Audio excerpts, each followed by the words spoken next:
Hi, welcome to this week's edition of Blues Talk. We're again, Jim, Dave and myself. We're going to review our game against Connacht on New Year's Day and look forward to our match against the Cardiff Blues at the weekend. So lads, I think we got away with murder there. I think the best thing we can say about it is we won. Let's move on. It was, we got seriously out of jail. We actually had a bad start where Connacht played quite well for the first 10-15 minutes. Should have scored more, didn't. Kind of typical Connacht season, really. Then we actually did quite well. We were playing into the wind. We were doing it quite well. Issa was just kicking like a dream. 3 of the kicks from good range, all of them, in the first half, into the wind. Makes them all. And then we're thinking 9-3, half-time. Happy days. Wind at our backs the second half. Play the territory. Maybe get a few tries on the board. Who knows? And in fairness, the only problem was Leinster team seemed to be thinking the exact same thing. They seemed to think the job was done.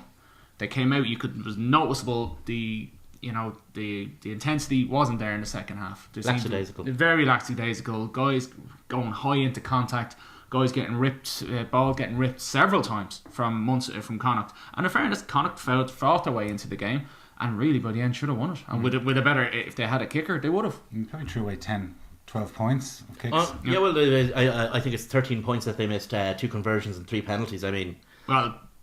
No, 2 penalties and the drop goal. If you drop, they missed 3 penalties, 3 kicks a goal, 3 penalty kicks a goal, and 2 conversions. I thought it was just 2 from Derby. No, it's 3. Oh, right. Which again, it's almost irrelevant. Yeah. In terms of what happened to them. I almost felt like we were. I felt it's very rare it happens, but I actually felt guilty leaving the ground because we robbed them. They were robbed. We were talking a couple of weeks ago about how teams like Leinster, Munster, Leicester always find a way to win. The converse is also true. The teams, like we say, Dragons, Scarlets, and Connacht, generally manage to engineer a way to lose. It's just when your confidence is low, and it just takes one small thing to go against you, and it just drops. Now, in fairness to Connacht, their confidence didn't drop. They didn't drop their heads from minute 1 to the final whistle. They were the better team on the day. I mean, there's no two ways about it. I mean, you look at Connacht's position in the table, and they've got now 6 losing bonus points. That's how close they've been. Oh, yeah. You convert those losing bonus points even to 4-point wins, and that drives them right up the table. I mean, that's their 12th defeat in a row, but I think something like 8 of them have come within, have been within 10 points. They've rarely actually been beaten out the gate. It was very something. I remember Michael Cheika lost his last game that he played, that he had as Leinster coach down in Connacht, and he actually said after it was a very honest moment. He said, I've been saying to these guys all along, you have to take this game seriously, but I just can't seem to get it into their heads. And last year we came down and won there. Now we won 18-6, but that score wasn't reflective of the real game. We got a very late intercept try from Dominic Ryan. And it was a tough game. It's always a tough game down there. They I mean, even no matter what, no matter how they are in the position, they will lift it for Leinster, And I think we just got caught into thinking that the hard work is done. These guys are going to run themselves out. We should have an easy enough win here, and it just wasn't going to be. And we were very, very fortunate. I mean, and you can say, okay, a win's a win. Yes, we got an away win, but the way Leinster are now, it's all about the standards and the performances. And yes, you got to win, but I mean, if you get a lucky win, you'll find you start losing. It's very difficult to play, at the intensity that Leinster have been playing over the last number of weeks with 14 men for 20 minutes during the game. Absolutely, and they definitely had a big part in it. Although, if I'm honest, I did feel that the tide had turned even by then. That we were making silly errors. We just weren't playing the rugby we can play. When we didn't pull away at, was it 15-8?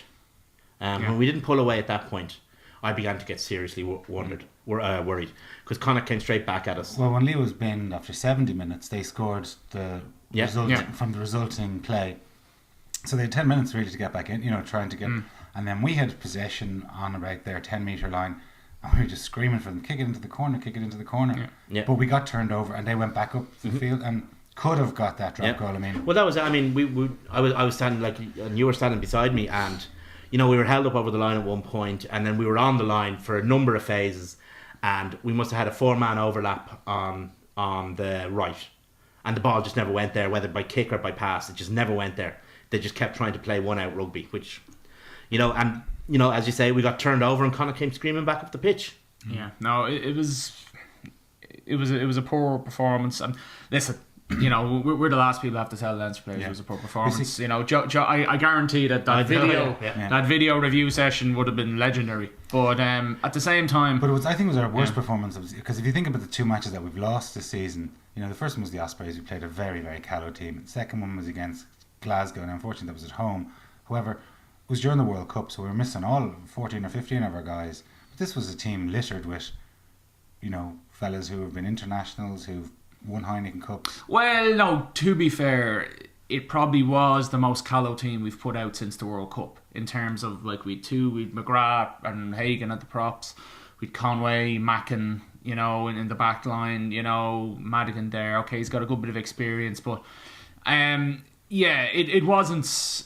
It probably was the most callow team we've had out since probably that Glasgow match. But at the same time, these guys, most of them have been playing, or they've been involved in the squad and in the A squad. You know what I mean? Whereas early part of the season, certainly that Ospreys was a horror show. Exactly, but it was the first game of the season, and But they were all young fellas in that game. Absolutely. What I was worried about when I saw the team selection is that was 10, 12, 13. Not because they're not good players. All three of them are excellent players. But we had the three of them in a row. Yeah. And where Joe has been very successful in the past is he's always had he's put someone in there, young guy, experienced guy. Yeah. But we didn't have that. We had three relatively inexperienced players. If you could have got even McFadden, McFadden, you know what I mean? He was still a young guy, but who has had a lot of experience. And and to be fair to Mackin, he isn't an inside centre. No, he's not. No, he was played out of position. He was played out of position because they didn't really have anybody else against the big guy. Against the big guy, but also, just against, a bit more of an experienced guy. And I don't think he really understands the defence yet. Which is fair enough, because you don't understand that overnight, you know what I mean? He's played most of his rugby at outside centre, which, as anyone, knows about it, is a very different defensive position. And I think when we're looking, if people watch the tries, they will see there was some, strange kind of options taken, But, well, listen, overall, it was a poor performance, and again, it's a lesson for these guys. Luckily, they got away with the win, but it was purely true luck. It was interesting in the post-match interview that Issa said, well, we showed no lack of leadership, and presumably he's talking about himself in that, because himself, Boss, Cullen, one or two others are the leaders within that team. Yeah. And, I think he put his hand in his heart and said... The problem was that Boss and Cullen were off for significant chunks of the game, It's kind of one of those games that, as supporters, you kind of file and forget, and as players, you never forget. Yeah. Because it's one of those ones that you kind of, you have to remember. The thing about it is, as you say, the one positive is to play that badly and win. Yeah. It as Dave was saying, there was this thing about getting a win, and okay, right, we absolutely were blessed to get the win, and when you get luck one stage of the season, you might lose. We might play a lot better next weekend against Cardiff and lose. Yeah. You know what I mean? So you can never tell. However, it was a poor performance, and there'll be a lot of guys kind of looking at themselves. But hopefully, all those young guys will learn from it, and maybe one or two of the older guys as well. But there was some positives. I mean, Issa Naseewa's kicking was absolutely top class, and that win. I mean, anyone who wasn't there and just was watching on telly, there was a fierce gale. Oh, absolutely! It was a full-on gale force wind. Naseewa's all-round play was excellent. I thought Andrew Conway was actually really good as well. I mean, he got very little ball. But what he did, he was actually very good. What I noticed was they started off trying to put a few high balls on top of him to test him out, and then stopped because they realised he wasn't going to fail that test. His fielding was very good, and actually there was one chip and chase that was actually fantastic, where he'd no right to take the ball, and he just got up and took it, and it was excellent. It would have been just nice to see him get a pass. I mean, most of our back three didn't really get a decent pass all night. Difficult in those conditions. It was difficult, but also I felt, and this has been a slight worry for me, in that Isaac Boss has been our kind of away kind of scrum half, but we're not getting the pace of the ball out, the same way that Isaac. Now, in fairness to Isaac, he's improved that in a lot of respects, since he's come from Ulster, but I think he's kind of going back, and unfortunately sometimes we go back to playing this one-out rugby, close to the line, just trying to bash it over. I think as well as the fact that Isaac wouldn't certainly be as whippy as, say, Owen Redden. But also has the pack were quite sloppy as well. No, so he wasn't getting good ball to give good ball. But even when the ball was there, you had two slow points. Yeah, so it was a combination. He was getting. To be fair, Connacht were doing everything under the sun to slow down the ball, and doing it quite successfully. You're talking about at ruck time up against one of the wiliest operators in a ruck that Ireland have produced in the last 15 years. And in fact, if you actually look at the incident where Boss was sin binned, they've about 4 lads in that ruck, and we've 1. Yeah. So we weren't committing men to rucks, and that's why we weren't getting any good. Well, we can see it here. Look at here. Kevin Doyle asked us to take a look at this one, so. You can see there that anyway. One thing you can't see from that is what signal the referee goes. Although apparently he was sent off for being offside. But when the replay comes up, we'll stop the play and you'll see that he looks pretty much rule book definition of being onside. I mean, if you stop it here, there he is. He's onside. He's behind the rear foot. Yeah. Well, that's it. I mean, the only other Leinster man in the ruck is actually on the ground. Yeah. As you can just see the kind of white sock there. But so. If you do roll it on and maybe Lacey wasn't quite looking at the minute that he touched the ball, more when he actually went to pass it, Boss takes a step further ahead. Possibly Lacey was fooled by the fact that Boss was waiting for Murphy to lay hands on. Yeah. So, but was it a yellow card? No. I think Lacey made a mistake there, but it was a minor mistake. It wasn't a major mistake. I've seen him given either way. The Cullen one was banked to rights. Yeah. There's no arguing with it. I mean, it was a dead cert stone bonker yellow card. Leo would want to watch himself in the all yellows. That's his three this season now. And this time we didn't score 2 tries. Yeah, absolutely. In fact, we conceded one. Yeah. Yeah, and it was really daft. I mean, he'd be disgusted with himself, I'm sure, because there was no need for it. No. I mean, we were set there to get the drive, and it was just one of those little. I think he was actually, if you see it from the replay, he has taken a step back to hit the ruck or to hit them all at pace, and I think he goes in too early. But he goes in too early. It is a definite penalty. He takes out the supporting man. You'll see it from the reverse angle here. So he's taking a step back and in he goes. Yeah, far too early. Still in the air. Yeah, far too early. That was a definite yellow card. You could have never. No, it's a yellow card. It's a yellow, and there'd be nobody more disgusted with himself than Leo. But it is starting to creep into our games, isn't it? That we are getting lads sent to the bin. Well, it's funny actually. We've probably still got one of the best. That's only our 7th the entire season. But they seem to have happened in a glut in the last. That's the thing, because up weeks. till I think in nearly November, I couldn't believe how little we had. I think we had only 2. Jamie got one against Munster, and Devon had got one in the home game. But it's just started to creep in a little bit, and a couple of them been kind of lazy enough ones, you know what I mean? And taking the man in the air, I think that's the 4th one we've actually got for taking the man in the air, which is just, it's just a timing thing. It's a timing thing. Let the man come down. It's something that they just have to be aware of. That obviously refs are looking at it, So take that beat just before you get in there. That's it. Just be overcautious almost. You know what I mean? Because at the end of the day, they still have to get the man down. You still have that extra bit of time to get that counter drive, the back, but and to be fair, and one thing I think is good actually, the refs are actually refereeing the mauls better, because there was a good few years there where mauls weren't really succeeding anymore because people were dragging them down, people were doing all sorts. But the refs, I think actually, I've noticed it a couple of weeks in a row now. Refs are refereeing them better from 2 points of view.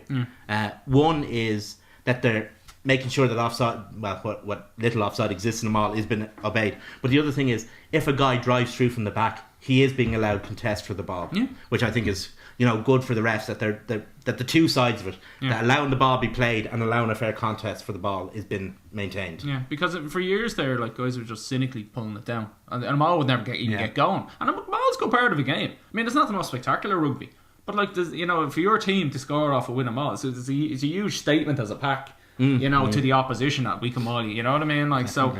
It's interesting, but bad mark for Leo. But no one will have to tell him about it, and he's just going to have to be a little bit more careful. I'm sure he's had Joe in his ear about it all. No, you can be certain of it. Yeah. So I thought Madigan had another good game at out half. And I thought he actually had a decent 10 minutes to scrum half. Well, we mentioned that a few weeks ago. It's just his pass is lovely, isn't it? Well, I tell you one thing, it's for a man who's, I believe, never played there, he's actually got a better pass than several international scrum halves who've played for Ireland. And the fact that he can actually pass the ball off the base, off either hand. And off either hand and do it, really quick. I don't know, there's been a bit of a debate with this on Leinster fans. I think it wouldn't be the worst thing in the world to give I him a think try. at that level you can't start falling between two stools. Yeah, and he's trying to establish himself. They do in as France. Look, I know they do, but they're brought up by doing it's that in the by culture under France. 12s. In France, they just have halfbacks. But why not expand the culture? Why not think about things? Because here's the thing: would it be better for Ian Madigan, right? I mean, the guy is only 22. He has the skills. He has all the actual skills. But maybe he wants to play 10. But here's the thing: what would he prefer? To be a starting number 9? Playing with Johnny Sexton? No, just hear me out. To be a starting number 9, playing with Johnny Sexton, or to be a replacement number 10, battling with Johnny Sexton, who is a huge lead on him. Well, I'm sure in his mind, if he's an out half and a good out half, I'm sure he's thinking, I'm better than Sexton. Yeah. Just like Sexton believes he's better than O'Gara, or Sexton believed that he was better than Contepome. Like O'Gara believed he was better than Humphreys. Yeah. Well, he's so entitled to forth believe and so what he forth. wants. And the fact of the matter is, I mean, Ian Madigan has come from, relatively a slowish start. He's now the number 3 out half in Ireland. I mean, it's as simple as that. I mean, he will be involved in the Six Nations squad. Do you think? Oh, I can't see any. He is the number 3 out half in Ireland. I mean, who else is there? This is the kidney we're talking Okay, about. but hold on. O'Gara's probably going to finish up at the end of the next Six Nations. Maybe I not. thought he'd retired already. He's a Did you not say it on national television? He's a 2-year contract with the IRFU, so he's pretty much got to be there. He has to be there. So no, but I just think, listen, if you try it and it doesn't work, Oh no, I'm not against. I'm not against but trying. I dislike this whole idea that somehow, just because some junior schools kid picked your position when you were 7, that's it for life. I mean, like we see Luke Fitzgerald playing in several different positions. We see Rob playing in different positions. But it's a lot less specialised to be a left wing or a full back. They're very interchangeable. A scrum half and out half are two entirely separate. And if he wants, amazing how they're not in France, hold on a second. Apparently they are in Ireland, but they're not in France. Well, they are in every other country in the world except France. But also France used to, back in the 80s, they used to get their scrum half to throw the ball in. But again, that's something else. But this is what they did in the 80s. This is what they're doing now. A fella like Ellis Ald can play. Okay, but he's an exceptional player. He can play 10. But he's not the only one. I know. They have other guys like that. Michalak, Dave goes. It's just the whole point of it is, right? If you actually break it down and say, does the man have the skills to make it go there?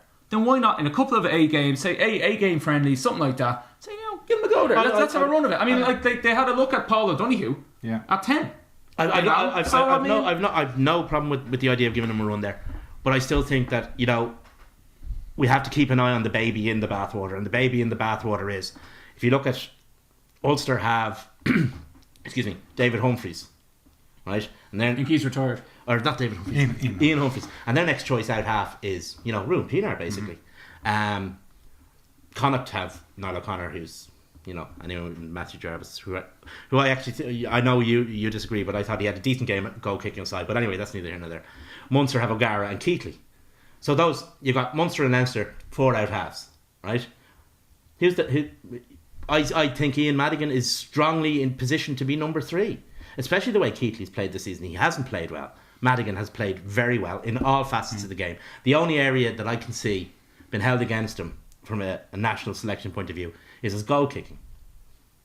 That's because he doesn't goal kick. That's because he doesn't goal kick for Leinster. He does goal kick, and apparently he's quite good goal kick. Well, he's a very long boot on him. I saw him get a long range one. Yeah, well, at the end of the day, if he's not doing it at the top level, that's the one thing that I can see. Against him. No, there'd be several other things held against him. There'd be the fact that he'd be the Leinster number 2. You know what I mean? And a lot of people just won't respect that. Yeah. And I'd be very surprised. I'd hope he might get a run in the A's instead of just giving Ian Humphreys another cap, which is what they normally do. And like, come on, it's not going to happen for Humphreys. The man's nearly 30. No. It's not happening for him. Yeah, it's the only thing that's going to happen for him now. Maybe in the A's, I'd be amazed, or maybe if they announce some huge extended bloody squad of 40 people or whatever. Like, but I'd still be very surprised if he was number 3. Say there's an injury to O'Gara. Who'd be your number 3 then? I'm just saying, I'll be surprised if they do it. I'd say they still go for Keatley. I'd say they would. I mean, maybe they're booking it on the early season form. Yeah, he hasn't been great recently, but no, I'd still say they'd probably go for Keatley. And to be honest with you, I'd nearly prefer to see Madigan playing during the Six Nations for Leinster. Well, he probably needs another season of consistent games. I'd prefer to see him rather than holding tackle bags for Ireland. So he's still currently the 3rd best out half in Ireland, though. Maybe second. Maybe second indeed. But he could be the number 1 scrum half. But he's certainly the second best of all the guys who haven't retired on national television. So that result obviously still leaves us on 6 points. 6 points clear of Ospreys on 44. Munster's defeat at the weekend pushes them down to 4th. So 5th actually, after I think Glasgow won. Glasgow won. Glasgow are 3rd now though. Munster are 4th. I think but that put them down because it's no.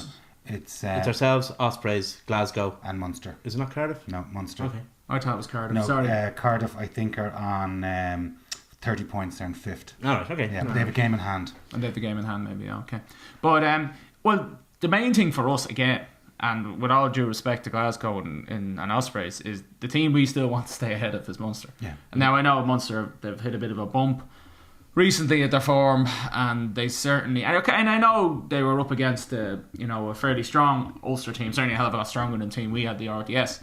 But I mean, they'd gone there last year with a very similar team and won. So I mean, they would have been still expecting to go. And they got a good start as well. They got a good start. Lovely try by Luke O'D, who's kind of come from nowhere and actually looks a little bit of a prospect. He took the try incredibly well.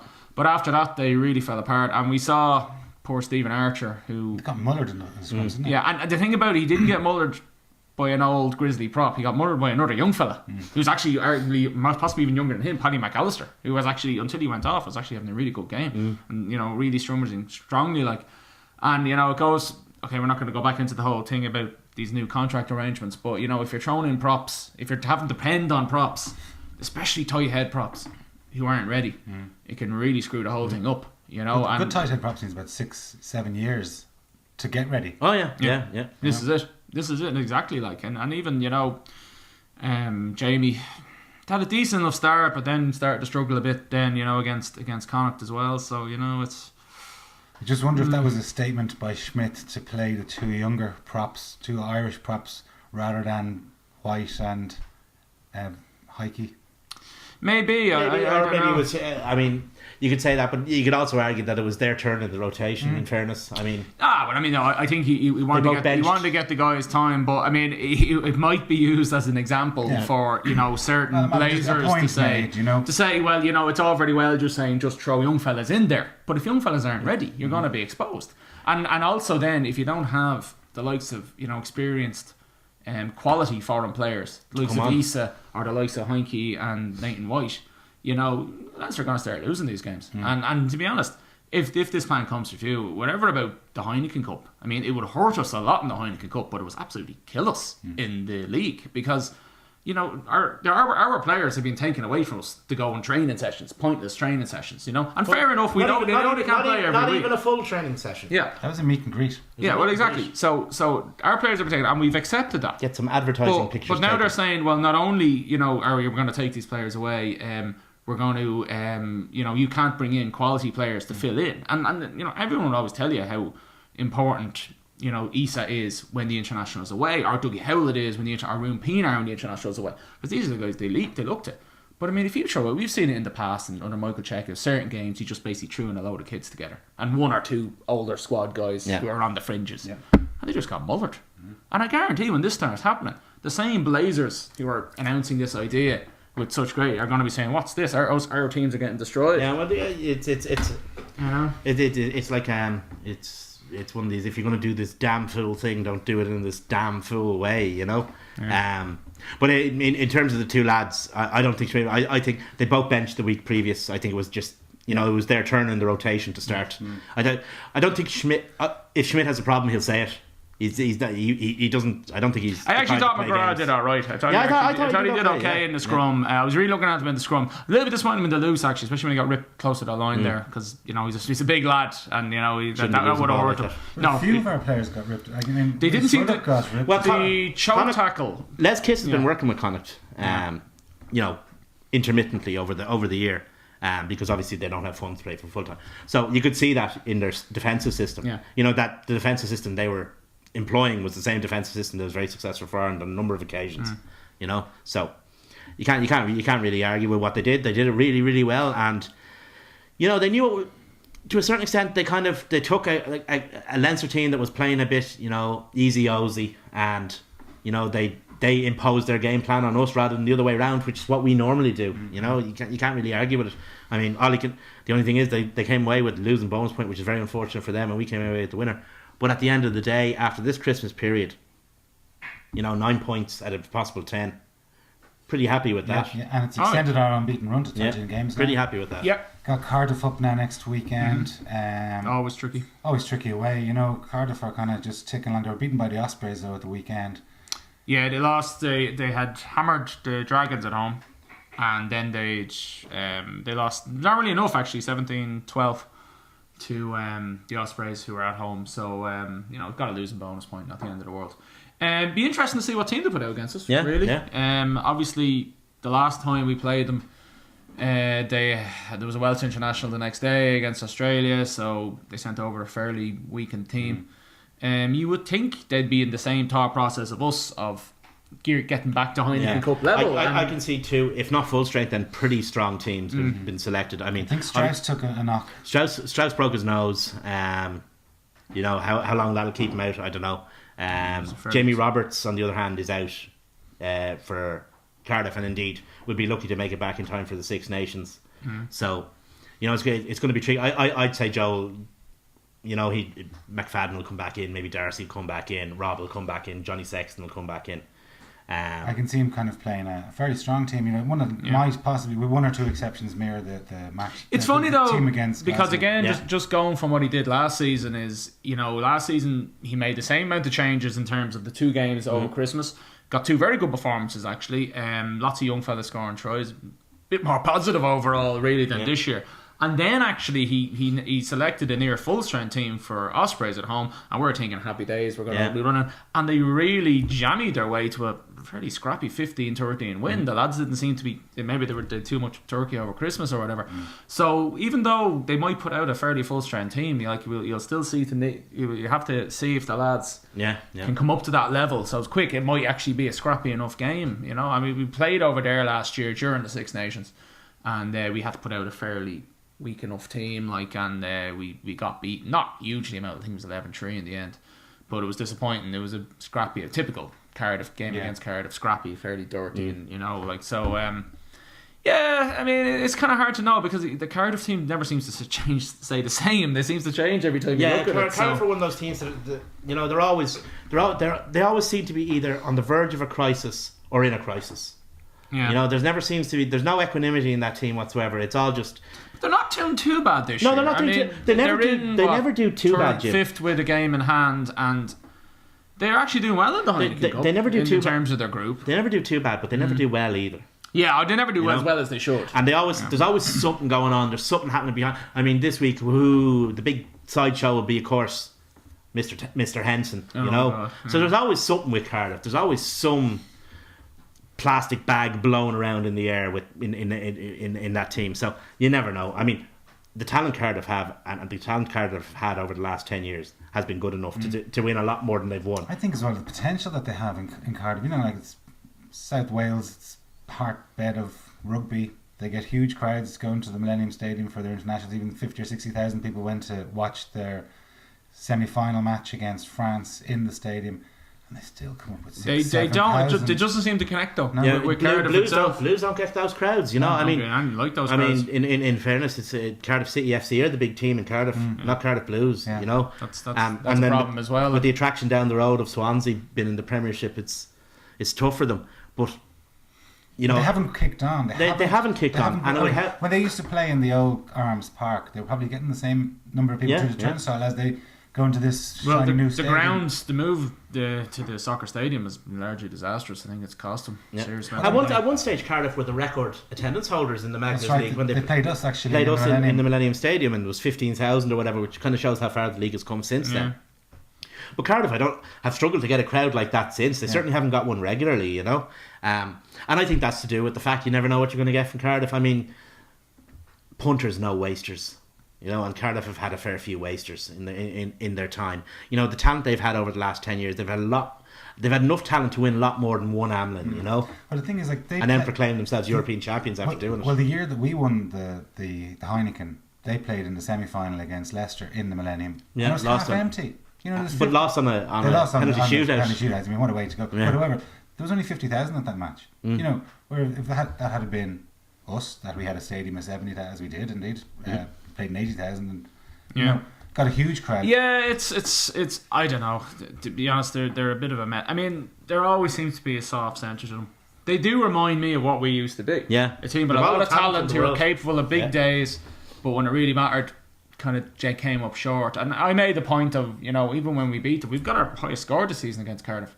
And even though it was a weakened Cardiff team, there was still 10 internationals on it. It certainly wasn't a bunch of kids. Like, it wasn't like the team that Ulster sent down, who actually didn't ship us much of a beating. But the thing about that Ulster team is they had enough pride to keep playing.